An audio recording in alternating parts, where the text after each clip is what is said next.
Olá, graça e paz. Quem vos fala aqui é o pastor Leonardo Figueiredo. Sou pastor aqui em Portugal. Presidimos aqui um ministério que Deus nos deu com muita oração, AD, semeando as nações para Cristo, semeando palavra, semeando fé e semeando esperança. Graças a Deus, Deus tem nos dado graça e eu quero compartilhar dessa graça através desse vídeo. Através da minha esposa, ontem nós estávamos conversando e ela me disse uma coisa muito importante, que eu tinha que também relembrar da onde Deus me tirou, o que Deus fez na minha vida para que hoje eu estivesse aqui. E confesso a vocês, para quem vai assistir esse vídeo, que eu não me sinto honrado de falar certas coisas e também não me sinto e acho que não é para mim gratificante, mas sim é edificante para a sua vida e para a minha vida. Então, é um testemunho que eu vou hoje contar da minha vida. A minha mãe chama Maria de Lourdes, uma moça que nasceu na cidade de Colina, próximo de Barretos, uma cidade de 13 mil habitantes. Ela nasceu numa fazenda, é um lugar que tem muita fazenda, muito gado. E ela com 18 anos, com a irmã mais velha, resolveram ir para a capital. Não foram para São Paulo, mas foram para Campinas, a segunda capital do Brasil. E ali, uma foi trabalhar de empregada doméstica, e a outra foi trabalhar de babá, minha mãe. E como babá, ela passeava com o filho da patroa, ela cuidava, ela tinha as oportunidades de também sair. Então ela conheceu o meu pai. O meu pai era de uma família abastada, era advogado e galanteador. E eles começaram ali a se falar, começaram a namorar, mas não era o príncipe encantado. Também ele não veio num cavalo branco. Como muitas pessoas passaram por isso e passam. Então, isso pode até servir como uma lição para você e também para nós, para mim. E quando conheceu meu pai e começaram a ficar juntos, logo surgiu um relacionamento, e desse relacionamento surgiu um filho. E quando ela se declarou para o meu pai que estava grávida, ele imediatamente não queria filhos, porque ele era filho de papai, ele tinha seus negócios, e porém, pronto, outras mulheres. Só que ela não sabia. Um dia ele convidou ela para sair, levou ela para sair, passearam. Depois ele parou em frente a uma clínica de aborto particular e iludiu, arrastou ela. Quando ela viu, ela estava lá dentro e os médicos já pegaram, levaram ela para lá e tentando tirar, pronto, que ela iria ter que abortar, Ela ficou com muito medo, saiu correndo de lá. Então, começa aí a trajetória de um menino que desde o ventre da mãe iria ser uma pessoa rejeitada. Começou sendo rejeitada pelo pai. A minha mãe, depois dessa situação, foi muito difícil, porque naquela época, há 44 anos atrás, para a mãe solteira, era muito difícil. Não era muito normal, aliás, como não é normal, mas naquela época ainda não era pior. Então minha mãe, você tem dois caminhos a seguir. Ou você se relaciona com pessoas que vão te ajudar de uma maneira, te aconselhar e conselhos bons e te levar para lugares que vão te ajudar, ou você se relaciona com pessoas piores do que você. E minha mãe se relacionou com pessoas com piores pior do que a situação que ela já estava.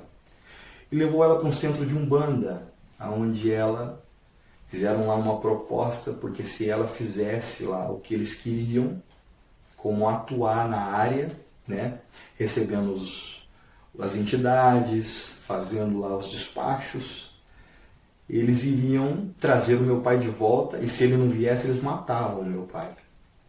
Pronto. Foi uma atitude que ela na hora tomou. Mas ao passar do tempo, eles sempre queriam mais em troca e nada acontecia. É o que o inimigo faz, ou é o que você acha que é o certo, que tudo que você faz de mal para outras pessoas volta para você mesmo. E a minha mãe passou por isso. E um dia ela estava fazendo um despacho e ela falou que ela sentiu mal com aquilo. Ela entrou em desespero e saiu correndo daquele centro de Umbanda, e no caminho para ir embora para casa, ela passou em frente a uma igreja. E aí ela escutou um hino tocar. E uma coisa falou dentro do seu coração: entra.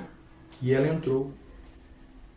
Durante a reunião, o pastor, a pessoa que estava presidindo aquela reunião, foi falar com ela, porque viu o sofrimento nos seus olhos e sentiu que Deus tinha algo na vida dela. Chamaram ela à frente, expulsaram, porque ela tinha se entregado para essas entidades. Então, você, quando faz parte de uma seita como essa, você acaba se condenando a si própria a ter entidades ao seu redor. E o que aconteceu com a minha mãe?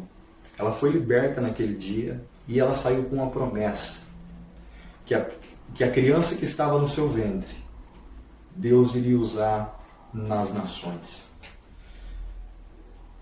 Ali começou a trajetória. A minha mãe saiu da capital e voltou para o interior, mas não foi mais para a colina, para onde ela tinha sido criada, porque a vergonha era muita.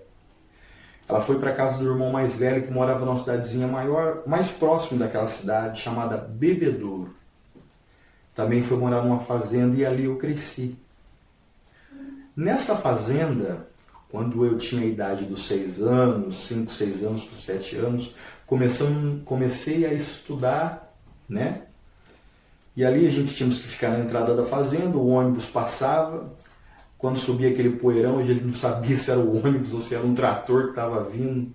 Só víamos quando estava em cima de tudo, aquela coisa, e pronto. Uma situação muito constrangedora, até mesmo para uma criança estudar em lugares dessa forma. Hoje eu tenho muita compaixão de pessoas que passam por isso.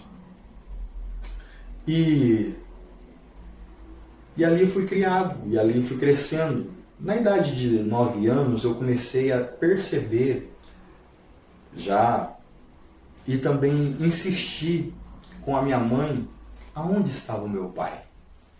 Por que as crianças no Natal ganhavam presente e eu não ganhava?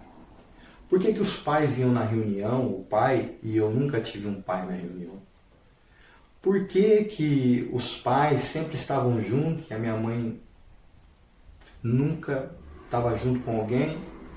Aonde estava meu pai? Minha mãe, desde então, relutou, não falou, não queria dizer nada. Eu fui passando, fui crescendo. Quando eu tinha a idade de 12 anos, a minha mãe me contou tudo o que tinha acontecido com ela em Campinas. E eu peguei um ódio tão grande do meu pai e uma revolta tão grande no meu coração, porque sabia que tudo aquilo, eu só estava morando naquela fazenda e só tinha ido morar no interior e iria ter uma vida como todas as pessoas, entre aspas, moram em sítios e quintas, em lugares, né, longínquos, porque eu não tinha um pai e porque o meu pai me rejeitou quando eu ainda era bebê, antes mesmo de eu nascer. Mas eu tinha uma promessa. Deus escreveu a minha história. Mas não foi só assim. Não foi só ele escrever a minha história. Eu passei por muitas coisas para chegar a exercer ou tomar posse do que ele escreveu para a minha vida. Quando eu fiquei com a idade de 14 anos, a minha mãe era uma crente fiel. Ela orava para os enfermos e os enfermos eram curados na nossa casa. Eu chegava, tinha muitas pessoas na minha casa pedindo oração, era de noite, de dia. Ela chegava do trabalho e tinha pessoas esperando porque ela se entregou para o Senhor. Só que eu sempre tive essa revolta no meu coração, e mesmo estudando, morando na cidade, eu era revoltado, brigava com as pessoas, brigava com os professores, porque eu atribuía todas as situações difíceis a uma coisa que era o meu passado. E eu sei que muitas pessoas sofrem desse mesmo mal, de situações que ocasionaram uma dor interna, uma sequela, uma situação difícil que você passou na vida e tem o mesmo problema. Eu achava que as pessoas tinham que me dar valor, eu achava que as pessoas tinham que se apegar em mim. E quando você está revoltado, você só encontra pessoas revoltadas. Quando você é uma pessoa revoltada, você distribui revolta a quem está em sua volta. Esse é o problema. Nós menos percebemos isso. Quando eu tinha idade de 17 para 18 anos, eu comecei a trabalhar. E ganhei a minha independência.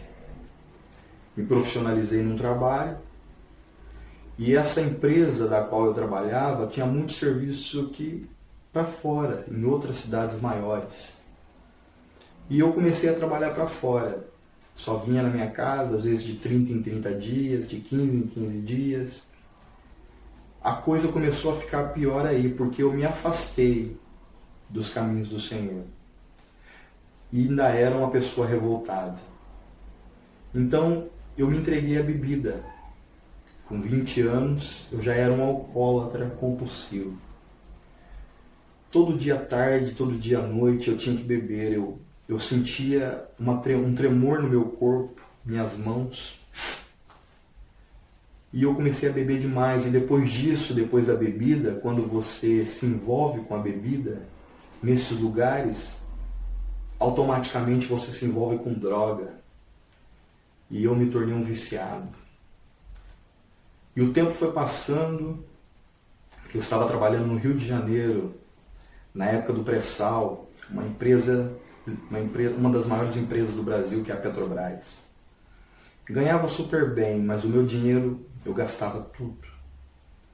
Um dia nós estávamos em um dos morros, me envergonho até de falar isso, mas estávamos ali num bar bebendo um final de semana, cheio de dinheiro, o pagamento tinha caído.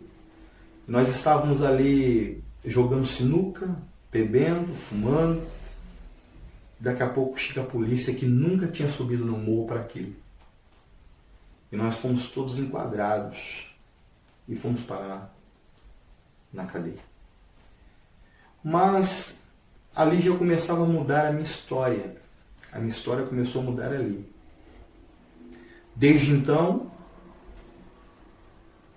até ali eu não sabia, não tinha noção do que Deus podia fazer. A promessa tinha ficado esquecida atrás. E lá dentro, porque com arruaceiros, pessoas que fazem mal para os outros, ou pessoas que estão fazendo coisa errada, tem mesmo, né? Eles levam preso. E lá dentro eu conheci uma pessoa que vinha toda semana para fazer oração naquele presídio, naquela cadeia. E ela tomou a palavra e olhou para mim e falou: olha, volta para sua casa, pede perdão para sua mãe e volta para os caminhos do Senhor, porque Ele tem grandes coisas para fazer na sua vida. E você vai ser um pregador em muitas nações.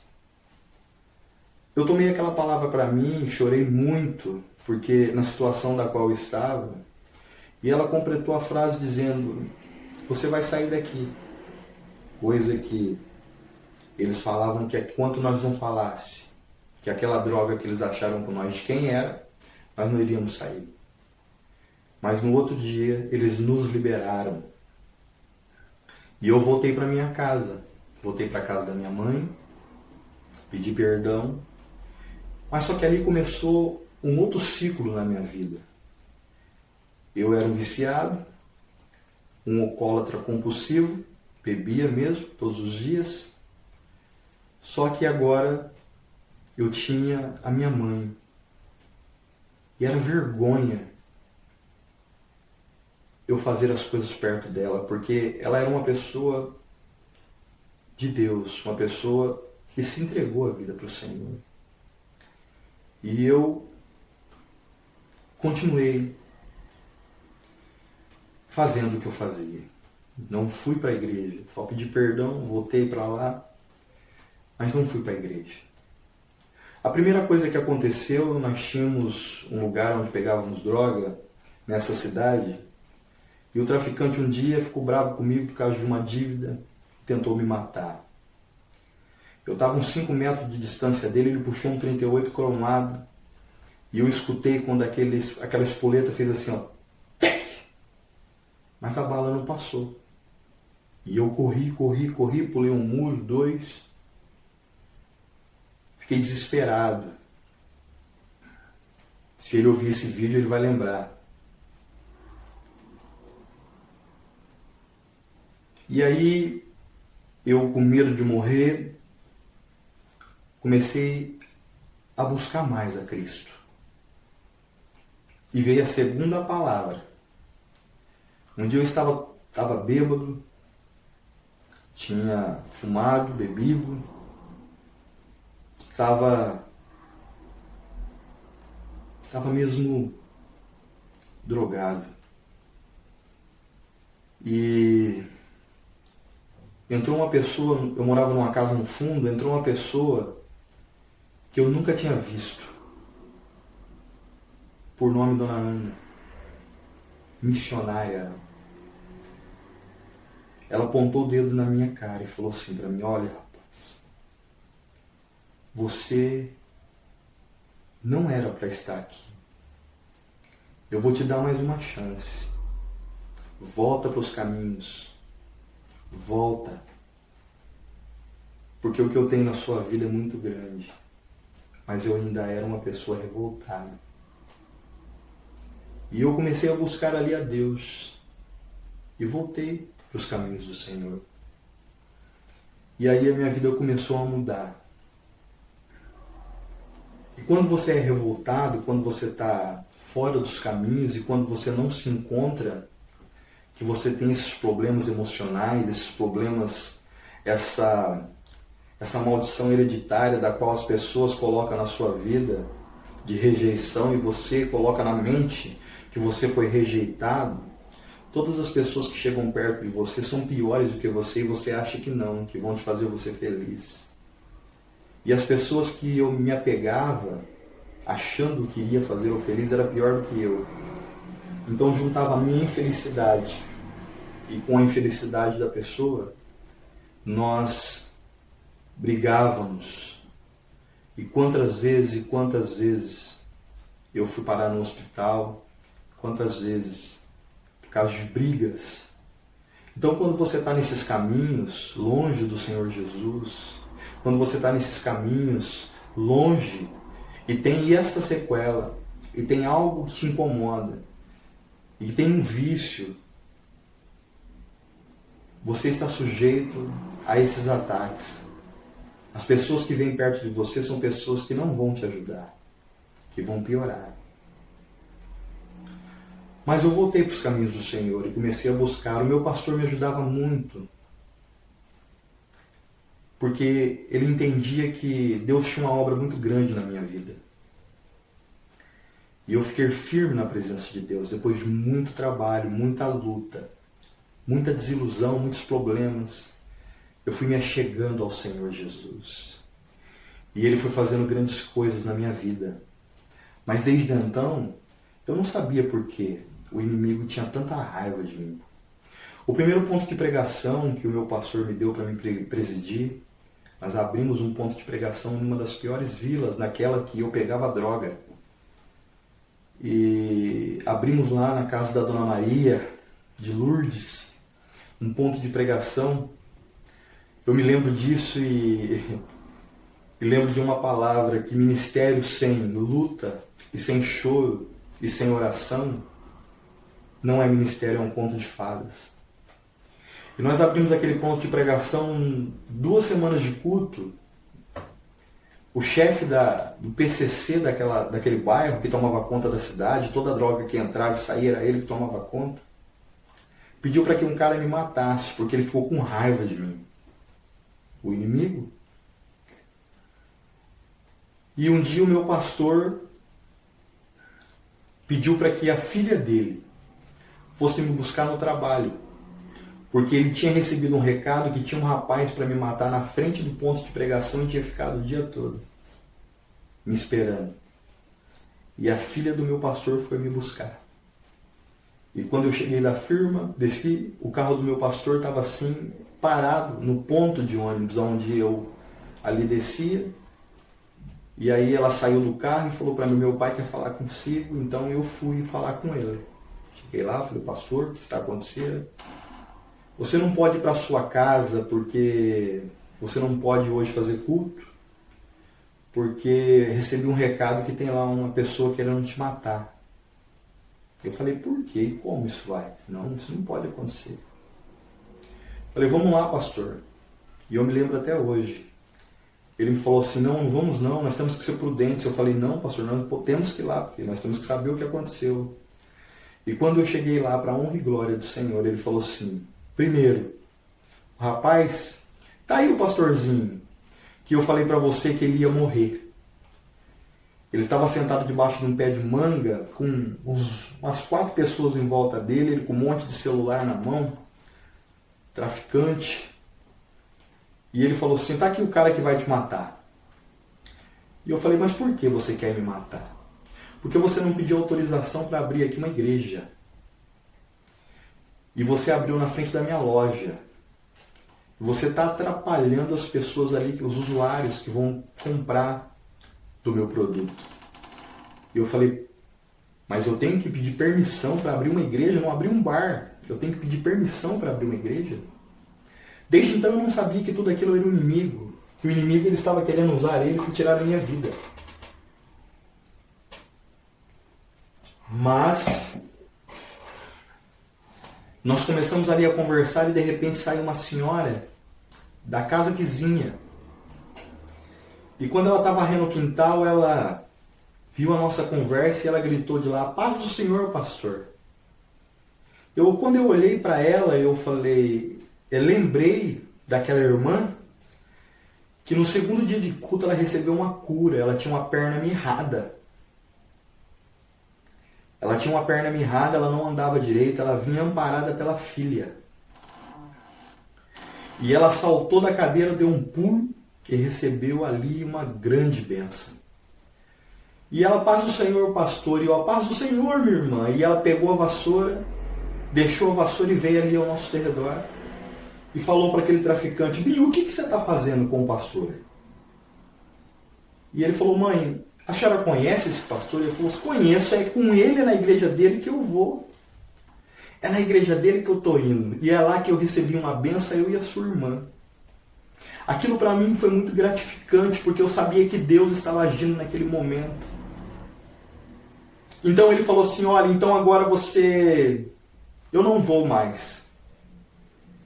Esse rapaz ele vai voltar para Ribeirão Preto, ele tem umas coisas para levar. Mas esquece esse assunto. Nós vamos mudar a loja de lugar e você vai continuar com a igreja lá. E ele falou: mãe, pega aquele violão que eu vou doar para a igreja. Eu já não saí mais com a sentença de morte, eu saí com o violão doado do próprio traficante para a igreja. Se alguém que estava ali ouvir esse vídeo, que eu creio que muitas pessoas vão compartilhar, esse vídeo, ele vai lembrar de tudo isso.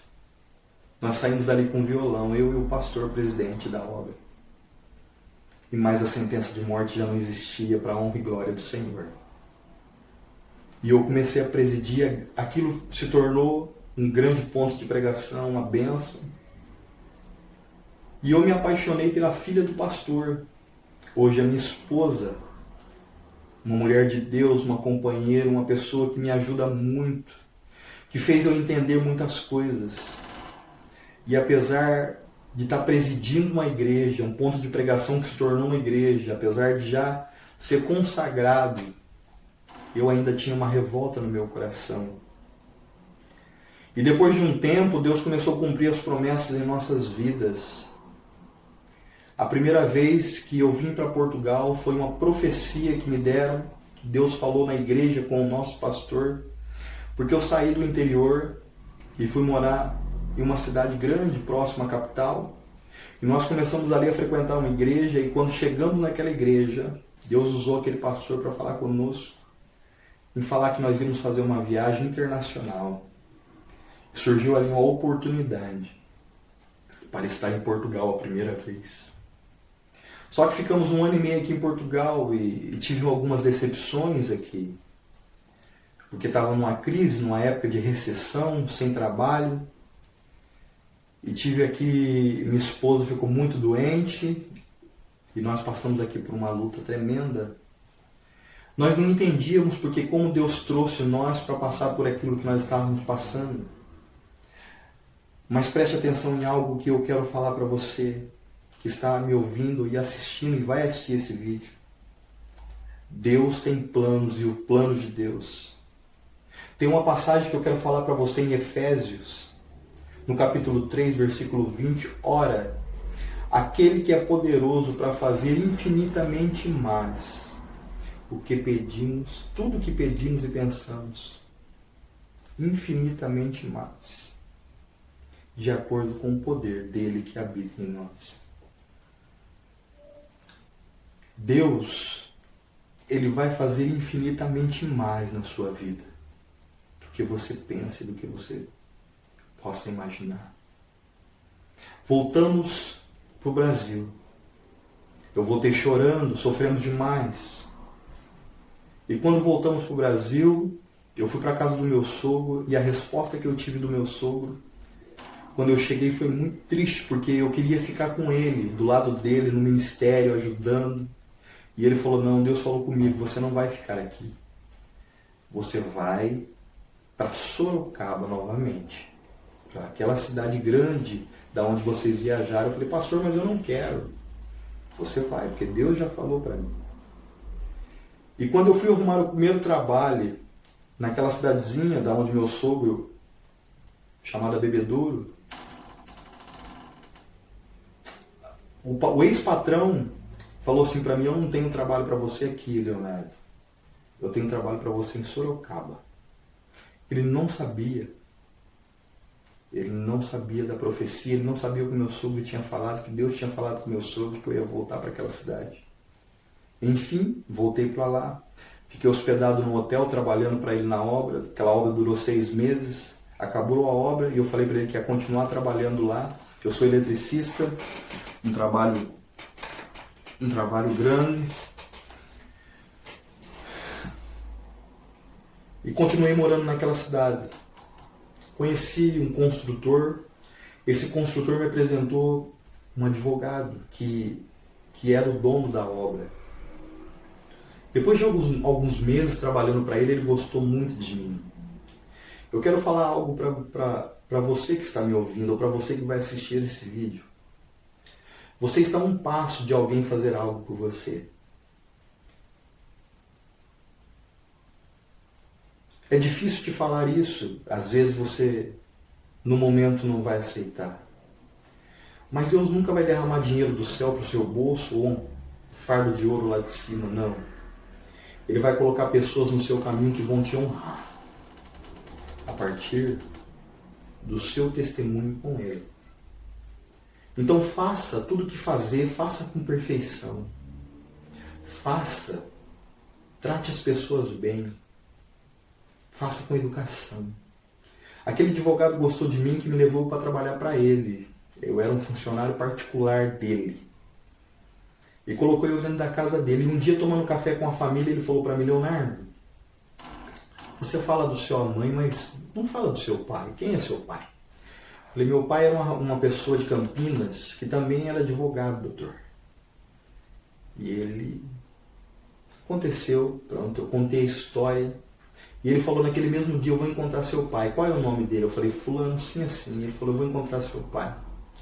Isso era 9 horas da manhã. Quando foi 2 horas da tarde, ele me ligou. Falou: sai daí e vem para o escritório porque eu encontrei com as características de que você me falou. E eu falei: doutor, liga para minha mãe para confirmar. Ele ligou e a minha mãe confirmou. É ele mesmo. E a mãe dele chama isso e tal. Ali começava uma nova história, que desde então eu não entendia. Por que eu tinha voltado para o Brasil novamente? Ele entrou com um processo de paternidade porque ele falou: eu com 37 anos, sem ter um pai, sem conhecer um pai, sem saber quem era o meu pai. Ele falou assim: mesmo assim você tem direito em muitas coisas.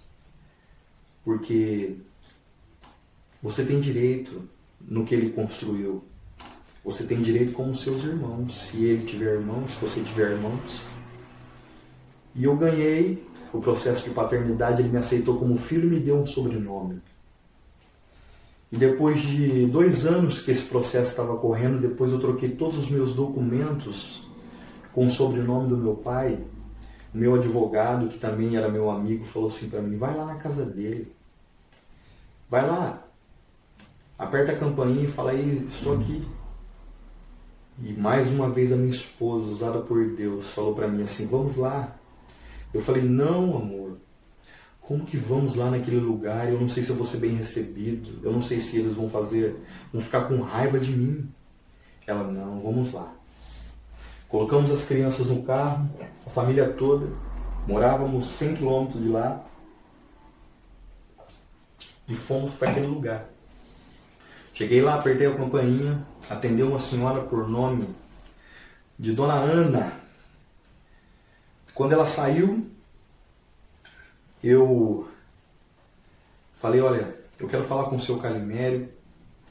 Ele mora aqui? Mora. Mas quem é você? Você marcou horário? Eu falei: não. Mas quem é você? Eu sou filho dele. Aquela mulher ficou atônita, sem saber o que ela fazia. Porque ela nunca imaginava que ele tinha um filho fora daquele casamento. E ela falou naquele mesmo momento: eu vou entrar lá e vou falar com ele. Ela demorou cerca de um quarto de hora, 15 minutos. E quando ela voltou, ela falou: ele vai te receber. E a família toda para entrar. E naquele momento que ele me recebeu, ele começou a chorar. E eu abracei ele e chorei também, porque eu tinha que pedir perdão e liberar perdão para o meu pai. Porque apesar de ser um pastor consagrado, apesar de ser um pastor que já tinha vindo para Portugal, eu ainda tinha algo no meu coração que precisava ser mudado. Eu tinha algo no meu coração de muitas palavras que liberei para ele, que eu não gosto nem de pensar de tantas coisas de coisas que eu falei, e eu tinha que pedir perdão para ele.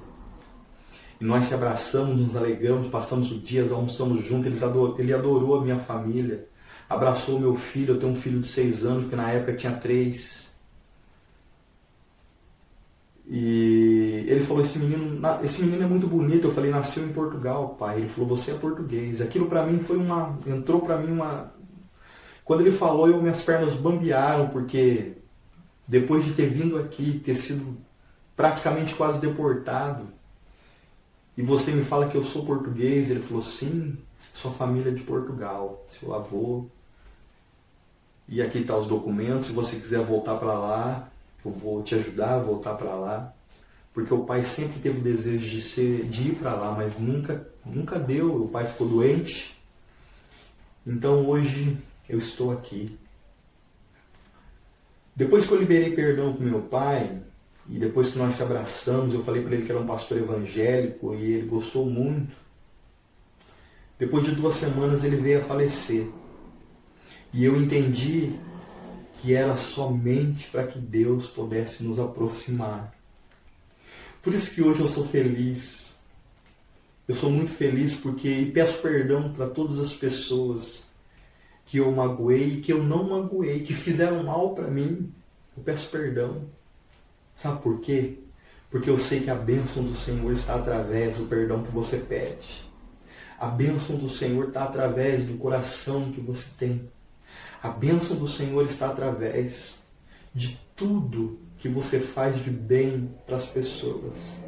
A bênção do Senhor está sobre você e sobre mim a partir do momento que você libera perdão e tira algo do seu coração, esse algo que te consome, esse algo que te deixa triste, esse algo que te deixa infeliz. E hoje eu estou aqui em Portugal novamente. Temos aqui um ministério, temos aqui uma obra, temos aqui pessoas que ajudamos, pessoas que nos amam, pessoas que já receberam milagres, pessoas que testificam aqui, através de uma promessa. Antes mesmo de eu nascer, Deus projetava o que Ele tinha para mim e também para você. Se você gostou desse vídeo, partilhe com os amigos. Se você gostou desse vídeo, partilhe. Você vai ajudar a obra aqui em Portugal partilhando com os amigos. Se você tiver o desejo do seu coração de ser um dia um missionário e fazer a obra, nós temos aqui outra cultura, nós temos aqui outras pessoas, apesar de ter a língua quase a mesma, porque não é a mesma. O português aqui é diferente, algumas palavras, em alguns significados. A cultura é diferente, as pessoas são diferentes. O catolicismo aqui, ele predomina. Não é igual a outros países que nós conhecemos, que tem muitos evangélicos. Não. Aqui precisa de você e de mim. Você que tem o desejo no seu coração de ser um missionário, entre em contato. Fale conosco. Fale conosco que nós vamos te indicar, nós vamos te ajudar espiritualmente falando, materialmente, como nós pudermos. E você vai cumprir o propósito que você tem no seu coração. Eu quero deixar essa palavra com você. De Efésios 2:20. Ora, aquele que é poderoso para fazer infinitamente mais do que tudo quanto pedimos e pensamos, conforme o seu poder que opera em nós. Guarde essa palavra. Guarde no seu coração. Guarde essa palavra para você. E não só para você, partilhe com outras pessoas, que Deus vai te abençoar. Feche os seus olhos que eu quero orar por você. Deus Todo-Poderoso, fiel, maravilhoso, Deus eterno, Deus grande, Deus santo, Deus que olha por nós.